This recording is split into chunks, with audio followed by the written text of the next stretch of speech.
numbers booming association sports business podcast, The Sporticast. I see. Look, you got that wry smile. You're waiting for positive feedback, Eben. You know you're going to get you when you do a good one. You know it's coming, and that only shows how fair I am in all of this. I thought that was very good because if I don't even know what's good anymore, to be honest. But we like that one. That's good. NBA, I got it. I see what you did there. I thought it was good, and equally as impressive is Bodenhausen, Kurt. Will do his best not to say 100%. Once again, he was really, really good the last time we had him. But Kurt, what's the percentage over the last 4 years that revenues are up or franchise values are up in the NBA? Isn't it like close to 100%? Close to 100. 94% average valuation. It's not. Almost got it. Almost got it. We tee this up the same way. Oh, this is your star of the show, Kurt. You know, like we don't do anything. Eben and I put our feet up on this show anytime we discuss valuations for you. The NBA valuations were out. As the conversations go in the newsroom, who's won? There's the Warriors. Where are the Knicks? Where's the bottom? It's nobody less than $3 billion. We get all that. Take it wherever you want, Bodenhausen. You are at the wheel. Directionally steer us wherever you would like to go. I was thinking back to that valuation project 4 or 5 years ago, and I think it was Eben put the question to Twitter. Here are the 5 major sports leagues, the average value. Who's passing whom first? If that's the correct English, probably not. And so I remember at the time, MLB and the NBA were like neck and neck. Are you right? changing your answer? I'm excited here. No, I'm not changing my answer. No, I still don't know the answer. I don't know the answer. I've revisited now, and it's almost, well, actually, my new answer is hockey is going to pass baseball. But there we go. I think that was my answer. Was that my answer? The whole time. Yeah. Yeah. But it's really interesting if you look at it now. The average NBA franchise is up 94%, not 100, over the last 4 years. Revenues for Major League Baseball and the NBA right now are about the same on a league-wide basis, which is incredible. A hair under $12 billion, well behind the NFL. The NFL is almost double both of them at this point. But when you look at evaluation, the average NBA team's worth 75-80% more than the average MLB team. And TV is at the heart of the matter, both on the local level and the national level. Local level, MLB is really struggling with the RSN problem and Diamond Sports, but the whole RSN ecosystem. And then the NBA, they have this new $77 billion TV contract that's going to kick in next season. It's going to take, last year, the payout was $99 million to each team. By the end of the deal, you're looking at $296 million. So the NBA is morphing. Again, they're not the NFL. The NFL made more than that last year from TV, but they are not the NFL. But they are morphing closer to that model, which that guaranteed revenue stream every year has really brought up the get-in price in the NBA, which is now over $3 billion. I think this is a good place to start to say 30,000-foot view league by league. You're right. For a while, it felt like the NBA and baseball were kind of right neck and neck. And obviously that has changed. I'll toss some numbers out because I have them here. Average NFL team per our valuations, $5.9 billion. Average NBA team, 4.6. Baseball, 2.6. NHL, 1.8. And then MLS at $679 million. I had someone ask me today, Kurt, looking at specifically the NBA and MLB numbers, why is it that the Mets can pay or sign a deal for Juan Soto for $760 million when the economics, at least the average valuation in the league, is so much smaller than the NBA, which is not giving out those salaries. But yeah, if you could dive in there for a second, I think I have a sense of what the answers are. But why is it that salaries are so much? It's a two-part answer there. One, you have a salary cap in the NBA. It's actually the answer to both is SC. Yeah. Well done. Thank you. Salary cap in the NBA. We talk about this all the time. What's LeBron worth on the open market? No salary cap over the last 20 years. What he has done for Cleveland, Miami, back to Cleveland, now the Lakers, the revenue that he generates, he would have been $1 billion contract if there was no cap at the player level in the NBA. And then when you look at baseball, Usually it's the big market teams that are driving these these huge contracts are all going, it's Dodgers, Yankees, Boston, teams that generate the most revenue. But then you have to make an exception in the case of the New York Mets because of their ownership. Steve Cohen, $20 billion plus net worth, by far the richest owner in baseball. So Steve Cohen, by our count in 2023, lost more than $200 million operating the Mets when he did this first huge payroll spike with Max. Yeah, you Max amortized Scherzer. that over 15 years. He lost a couple of bucks. He doesn't care. Well, yes, he is amortizing the $2.42 billion Yeah. Yes. cost of the Mets each year, Yes. so that offsets that income. But more importantly, he needs something to offset the $1.6 billion he made from his hedge fund in fees and gains that Tough same life. year. So Steve can afford to pay what is it, $51 million a year? Yeah. Yeah. Which as we look at on an average basis, I think is 17th or 18th biggest average annual deal in the North American sports. So if you look at it that way, it's not that much money. One All right, more let's for let's you, look Kurt. forward down the road, though. Oh, go ahead, Evan. I was going to say one more from a kind of comparing league standpoint. If you look at all of your valuations for all 5 leagues into one document, the NFL, all 32 NFL teams are in the top 45, but there is just one NFL team in the top 5, and that's obviously the Dallas Cowboys at number 1. But I am curious how you think about. There's a baseball team in the top 5, the Yankees. There's 3 NBA teams in the top 5. Yeah. How you think about across these leagues, despite the average, obviously in the NFL being so much higher, Yeah. there is a premium product or a series of premium brands in this league that are kind of league agnostic in terms of how high their valuations are. Yeah, I mean the Cowboys and the Yankees are those unicorn brands that are above and beyond. And if they were ever to hit the market, which in the Yankees case they have not in 50 years, 51 years, and the Cowboys. You're going back to the 1980s also. So, and they're also incredible businesses as well. That's what puts them both there. And with the NBA, those 3 franchises, they're all I mean, the Warriors are a whole different animal in terms of what they're doing because of the revenue structure. Which they generate so much more revenue than the Knicks and the Lakers. So Explain it's that a little different bit. reason. Explain that. Why do the Warriors just bring in so Yeah, much more the, revenue? the, Because the I think if you Warriors ask the man have on the street who makes the most revenue in the NBA, who generates the most revenue, they'd probably say Knicks and Lakers. the Warriors. It's incredible series of events that all came together at the perfect time. I mean, except for COVID, which is when the building opened. That was terrible timing. This is But CC, but not SC. Yeah. yeah, yeah.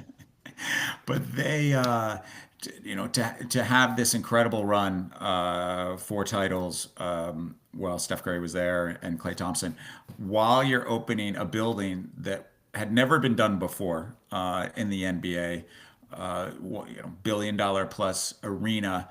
That had sponsorship premium seating opportunities that we just haven't seen before. And because of the Bay Area, how much money, both on the corporate side and on the individual side, the pricing was so astronomical where the gate on a day-to-day basis was 25% higher than what the Lakers or Knicks could ever do. And that's before you get into the sponsorship side of things, where the Warriors took things to a whole nother level. And if in comparison to the Lakers, who arguably, the Lakers are a tenant in their building, so they don't even get to control all the revenue streams at Crypto.com Arena. So the Warriors' revenue just went through the roof, and then the playoff success that they had also certainly goose revenues, but they didn't go to the playoffs last year, and their revenues are still 150 million higher than the Knicks, who I think were in the conference finals, if Yeah. I'm not mistaken, last year. So the Warriors are head and shoulders, and then they're also probably going to have the most valuable WNBA team once the Valkyries start playing, or at least the team that has the highest revenue in the WNBA. So we're measuring also those outside businesses. And if you look at the Warriors, it's more than just a basketball team. Mixed use development that they have going on outside the Chase Center. Incredibly valuable real estate, very strong businesses. And so that's what pushes them up to the top from a valuation standpoint. So many different places you can go. You led me to ancillary businesses, which makes me want to talk about the Boston Celtics right now. But I wanted to talk about something else when you were talking about the Warriors. And I've said this before. I believe it's in the collective bargaining agreement where every year the Players Association gets to audit 5 clubs. I believe it's still 5. And you can bet they were salivating to get their hands on the audit of the Warriors so they could see exactly what the impact of Chase Center was. Exactly those things you were talking about, and seeing what kind of outlier it was, and then wondering what other teams could do to generate that kind of revenue. So yes on that. Now, ancillary businesses. Let's do the Boston Celtics. Where were they on your list here, Mr. Kurt? Let me see. Hold on. Number 6. So outside, just a smidge behind the Clippers and Nets. And if you're looking at Clippers and Nets, the two things that come to mind, of course, I think there's some arenas there that we might want to talk about. Not the case with the Boston Celtics. We have written this ad nauseum, but people must understand that the team that's on the market, the Boston Celtics, are a brand. You are buying a brand. If you want to explain further, what do you mean? Why don't you get the Garden? And what about all that other stuff? You're just not getting it with the Boston Celtics, but you are getting a premier pedigree and brand. You're getting premier brand, which drives incredible ticket revenue, almost $150 million. That'd be great if you controlled the business, if you controlled the building, rather. Right. No, that's ticket revenue that's going to the team. And then so. But how much more? What would it mean? And I'm going to jump ahead here. If they had, let's say it was a Clippers situation, they had something like Intuit. What would the delta be between that revenue and what they get now, sort of as the tenant in TD? Oh yeah, I mean you're leaving a lot. You're leaving on the table, obviously, the event business, all the concerts, everything you could do. You're leaving. You're not collecting all the premium seating revenue. You're limited with your sponsorship opportunities because you can't fold in the club space and this space that's in the building. So you'll see it when we do this next year, and you have a good sense of what the Clippers' revenue is. Clippers are going to be a top 3 revenue team in the league in that building. So you're talking about another $80 million in revenue, annual revenue, at least when you talk about these other factors. So it is a great ticketing business. They've got a good TV deal. It's not with Diamond Sports, so that's a plus. And they've got a really good team. They generated over $100 million in gross revenue last year in playoffs, but that's not recurring. You can't expect to go to the NBA Finals and win every single year. So it's a fascinating test case. How much a great brand is worth without a building. And to your point, the two teams that they're right next to in the 2 biggest markets that both own relatively new buildings are interesting. And you're talking there, obviously, primarily about money coming in. Money coming out is also interesting for the Celtics. I believe Jason Tatum and Jaylen Brown have the 2 richest contracts in NBA history. They're not short. This team is going to be paying, unless something crazy happens, is going to be paying these guys, plus others like Derek White, a whole lot of money moving forward. The Celtics are not profitable, or were not profitable last year. Is that correct? They did turn a profit. I know Wick Grousbeck said they lost money, but again, if you look at the sales doc that BDT is sharing with people, they turned a profit, roughly $30 million. That's after a luxury tax operating income. Yes, that is after a luxury tax bill. So again, the Celtics have about $325 million in debt. So interest, some other things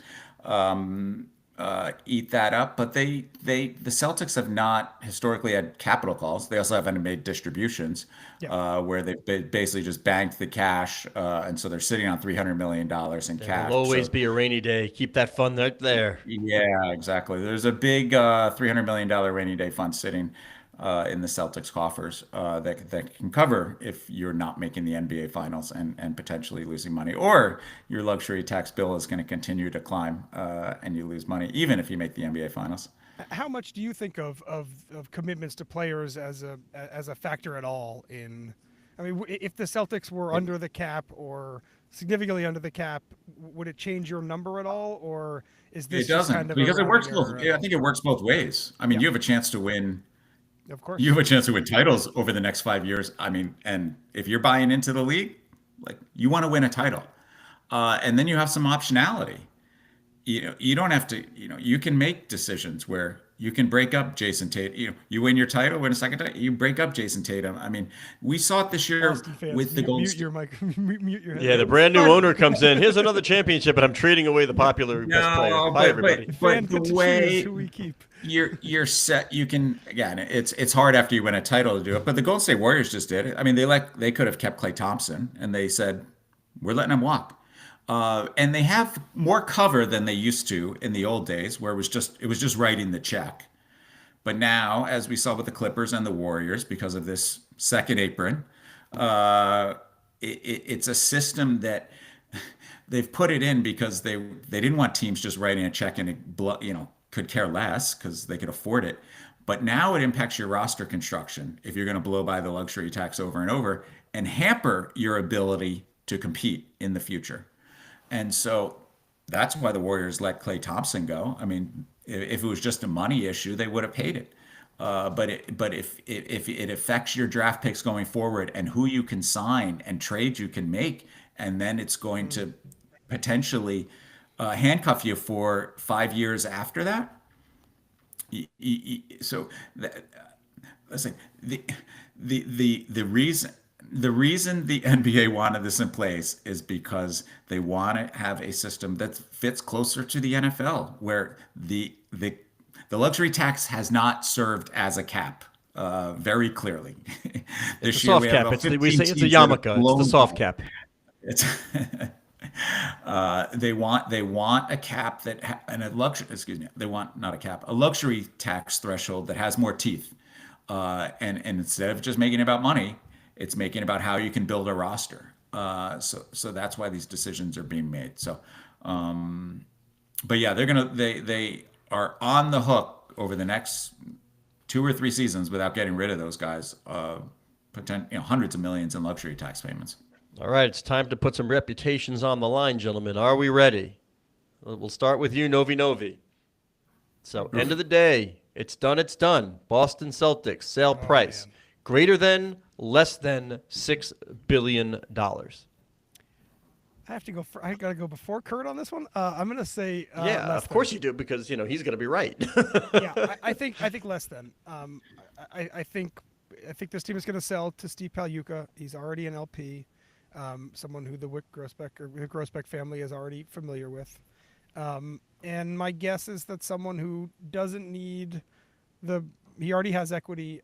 I think his price tolerance is probably going to be significantly lower than what we'd see if Ken Griffin was interested, or pick another billionaire from somewhere else that had even more money. So that's my guess. I'm going to Mike say Bloomberg's lower. from Boston. Come on, Mike.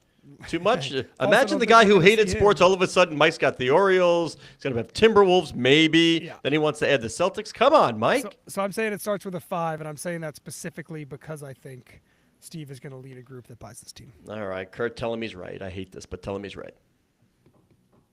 Yes, 5.66, I believe, is the correct number. Yes. Yes. It's going to sell. You think that's happening? That's what's happening, right? So Steve Pagliuca right now, you're telling me, is upset with Sportico and Kurt Badenhausen because it's like, that number's too high. I don't want to pay that much.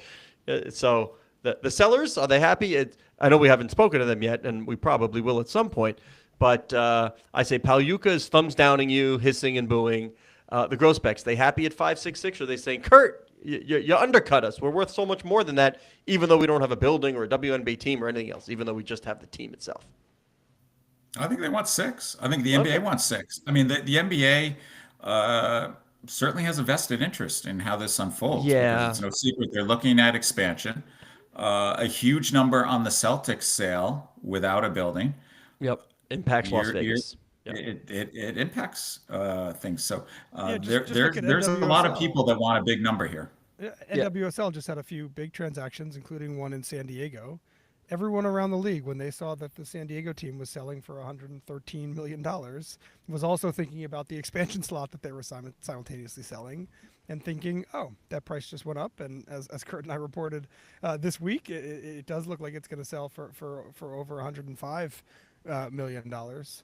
Yeah, I am always amazed, and you guys know this, but I'm amazed at how sensitive leagues are, for a lot of the reasons Kurt just said, but how sensitive they are to each sale, right? They want every sale to be up, and the fact that the Celtics are one of the most valuable teams in the NBA, it's a great one to sell, but we've seen in other leagues that they want the number to go up every time, regardless of whether the team for sale is the 15th most valuable team in the league or the 27th most valuable team. But in here's the league. here's So- why I don't think there's a bubble, and this is going to be a pretty straightforward. You don't need an HBS degree here to understand this when we're talking about supply demand.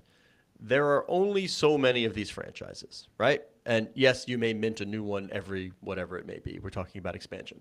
That ain't happening every day.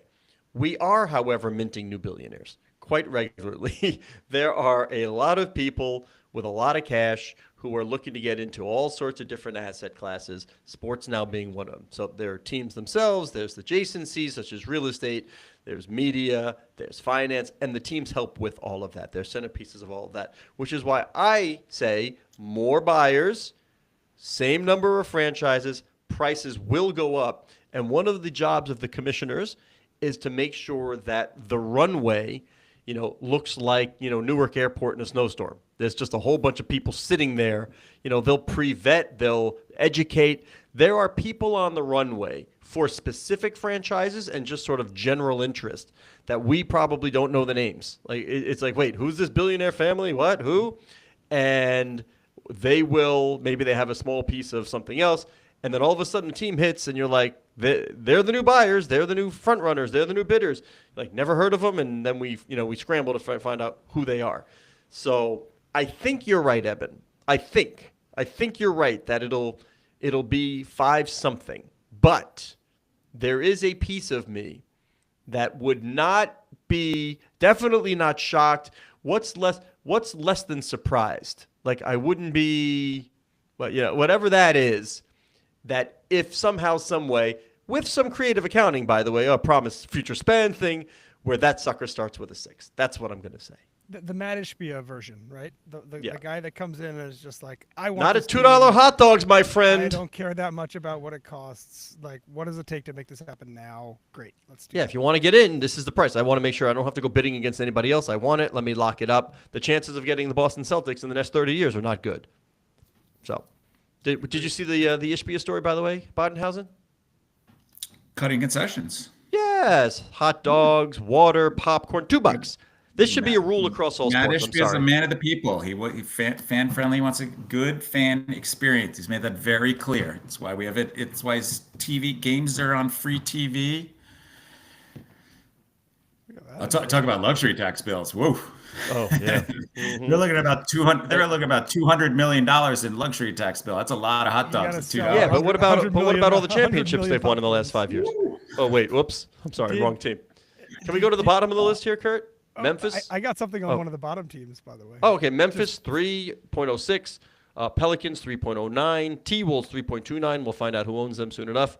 Hornets 3.39, Pistons 3.45. So all in that sort of final apron, as you like to say. But the get-in price, that's 3 Bs. That's 3 large if you want in on the NBA. I mean that to me is one of the big storylines here of your valuations this time. Yeah, again, and it goes back to that NFL model. It's that regular check from the league. Doesn't matter, what your attendance is. You're going to be getting by the end of this TV deal almost $300 million just for showing up.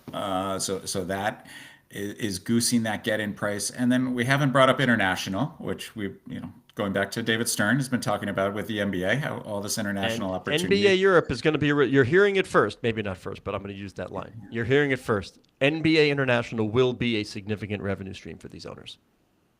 Yes, it will in time. And right now it's not. I mean, we've been hearing NBA International, and they still haven't figured out a way to monetize it. It's still less than 10% of team revenue. The struggle, is what time are you going to put games on? So media is the most logical broadcast where you can make money.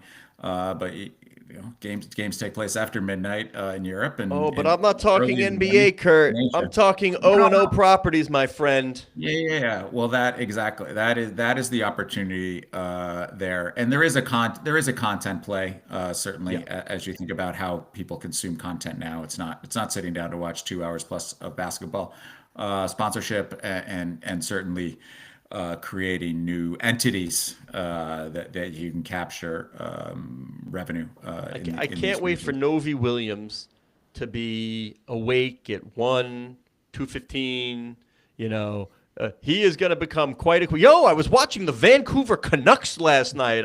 All the West Coast teams are going to be your favorite, Novi. When that child of yours just will not sleep, and I know you're the one getting up to do this at 1 and 2 in the morning. You'll be on your late Sports Center stuff. I can't wait for this to happen. Can't wait for the bleary-eyed Novi Williams. I haven't thought of the fact that the Australian Open is happening right around time when this little guy is going to be born. Yep. Yeah, there's a good chance that I'm going to be 3 a.m. watching. It'll Francis save you. Tiafoe Live matches, it's almost like the betting industry in Kuala Lumpur. That's why tennis does well, right? Yeah. Live matches in Kuala Lumpur, as long as it's a live betting game, you're loving it. Just give me a live event. You are going to be loving the Australian Open. Speaking of kids, did either of you see the Hornets story from this week? I vote no. Did you, Kurt? The Hornets, they brought a kid from the stands. With the Xbox, with the PlayStation. I didn't see this. What happened? You're gonna love. Oh my gosh! They bring a kid from the stands down. They read his Christmas list, which has PlayStation 5 on it. Wait. How did they have the Christmas? Just give me a little background. How did they have the Christmas set list? Up ahead of time. Oh, okay, got it. The Hornets mascot is there with him. Got the Santa hat on. Pulls out the PlayStation 5, gives it to the kid. Crowd goes crazy. They cut the thing off. Everyone gets off the field, and then they take the PS5 away. What? They claimed it was a skit for the arena and wasn't actually a giveaway for the kid. Oh, come on. The parents are upset. The team is rushing to backtrack. God. Something well, why doesn't Sony just step in and say, give the kid a PlayStation? Let them come in with all the good press. It seems so obvious. I wouldn't accept it from the team at this point. I would just say, Sony should just step in here. Here you go. Here's all the accoutrement. Here's your best headphones. Here's your best controller. Here's the chair. Here's the desk. Here's the everything. This is a quote from the uncle who was with him. Everyone thought he was keeping it. The cheerleaders, the dancers, everyone. When they took it away, people just assumed it was a joke. Then they realized it wasn't. It's insane. I don't get. It's like those when somebody hits a half-court shot and they find out that he played 3 minutes of NAIA Division IX basketball. Sorry, you're ineligible. You can't. But that is. I mean, is there a new head of marketing position open in Charlotte? This is the story of the year in the NBA, in my opinion. Yeah, why have we not discussed it? I love this. I didn't. I don't know how I didn't see it, but this is absolutely insane. Absolutely. And for a franchise that never win, you're trying to create some good mojo. They never win, never in the playoffs. So you want to create some good mojo, maybe some other. All right. Areas? There's a chance I'll be talking with Gabe Plotkin and Schnall soon. I'm going to have a conversation here and say, what happened here? That's what I want to what happened here? That's what I need to know. I think they make it right, but the stink is already on this. Yeah, this is a very tough one. But I can't believe that Sony hasn't jumped in already. Maybe they haven't heard about it like me. Yeah. But this is an easy one. You'll be all over the place. Present the kid, with everything, and you're all over Sports Center and all the other programs and highlights. And wow. I did not know that. So good. So good. Terrible. All right, Kurt, what do you want to finish on, man? Pick a team. Let's have a roulette wheel. Pick a team here and give me an interesting fact that we wouldn't know, or who's going to jump for some reason, or let's do that.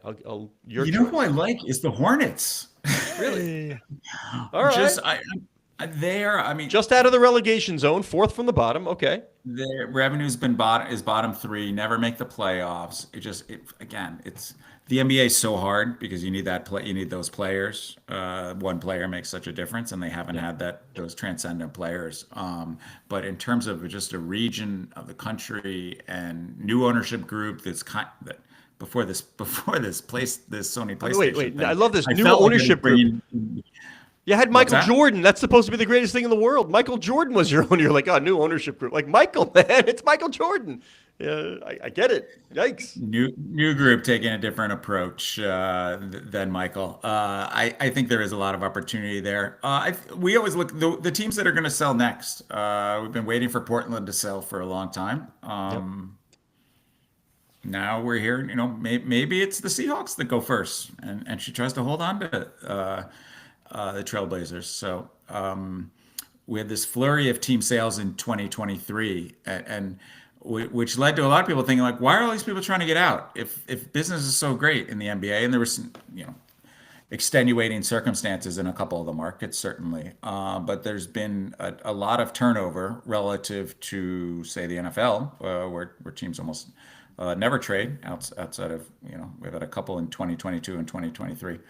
So I'm the NBA multiples have just gotten a little bonkers. 12.9 is the average revenue multiple right now, Highest which among is the leagues. just the highest among the leagues, Wild. which is just excuse me, 11.9. Jeez, I'm getting ahead of myself. This is the But 2024 version of valuations. That you just spoke to the 2025 version. yeah, well, it is going to go up again, probably until the TV money kicks in. So once the new TV deal kicks in, and you're looking at those revenues, it comes down. But when you look at the other leagues, who at this point are all below 10, you have to think of the NBA. Are we? If they can't monetize the international side of things, it looks really expensive to own an NBA team right now. But again, that opportunity, and talked to one team executive who said, what we want to do is take that domestically, that NFL model, marry with the reach of the Premier League, and we see that as our international opportunity. I mean, that's a big bold bet. And if the NBA can get that right, there's a lot of opportunity there. The problem is that every Premier League game feels kind of like life and death. Every F1 race feels like so critical. Obviously, every NFL game is treated that way, and regular season NBA games just they don't have that same juice. So that's I think what the NBA is struggling with to some degree. Part of the reason why they came up with this idea of an Emirates Cup to create a little excitement and juice during the regular season when there's so much a narrative around there that the regular season doesn't matter in the NBA. And so that's hard if you're charging fans Yep. $500 to sit close to the court. And so that's something the NBA's got to address. A couple nuggets to end. You said, "Oh, if she sells whatever." We're talking about Jody Allen, of course, owns the Seahawks and the Trailblazers. The sister of Paul Allen. So the trust dictates it has to be sold within a certain number of years, but we'll see what goes there.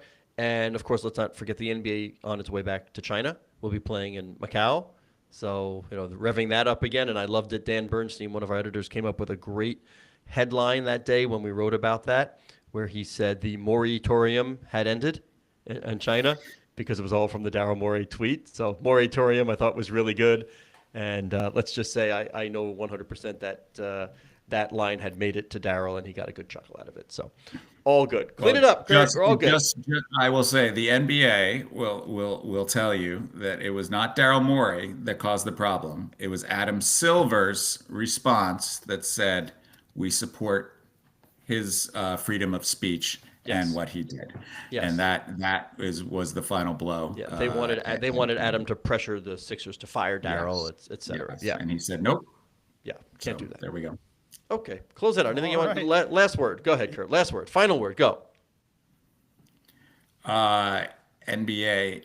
The team we didn't really talk. Well, we talked a little about the Warriors, but another the whole Warriors team are such an discussion. interesting one, just because if you look about the blue blood clubs that are in our top 10 most valuable clubs around the world, like the Warriors are kind of the Johnny come lately franchise that has been built on winning, and can they keep it up if they're not going to the playoffs every year? So, but good time to be an NBA owner.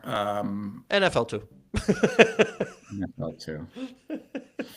All right, Novi, do your thing. Good time. Oh, to but be wait, a whoa, podcaster. wait, hold on. Don't do your thing. I'm so sorry. Happy birthday to Novi Williams. Hey, thank you. Happy birthday on the Sporticast. Yes. Wow. Yes. Birthday Sporticast. And the funny thing is, I wrote it down and still almost forgot. By the time people hear this, it will be Well, long gone. they'll feel bad It because will they be had in the rearview forgotten. mirror. Right. Yes. An invaluable member of the Sportico League right there. Right? As we're doing valuations. Can you even put a number on Novi Williams? Can you? No, you Yeah, can't. no, I feel young and spry. But if you want to wish me a happy birthday, you can do it on Twitter at Novi_Williams. Thank you to Kurt Badenhausen. You can find him on Twitter. Feliz at K cumpleaños. Badenhausen. You can find Scott on Twitter at Soshnick. The show is produced by Aaron Greenewald. Thank He's you getting very good at much this, to Kurt. Aaron, He doesn't like now. He Matt just Palacio, totally who runs disregards Sportico's social us and talking digital or media whatever. accounts. He's I'd like like, you to know you can cruise follow control, this show at autopilot, whatever it may Sporticast, be. which is the hub of Look the at this. Sportico Talent. Media Network. Well done. Well done. Woo-wee. All right. Let me stop this sucker. All right. I got to run to a call at 4. Thank you, guys. Later. Well,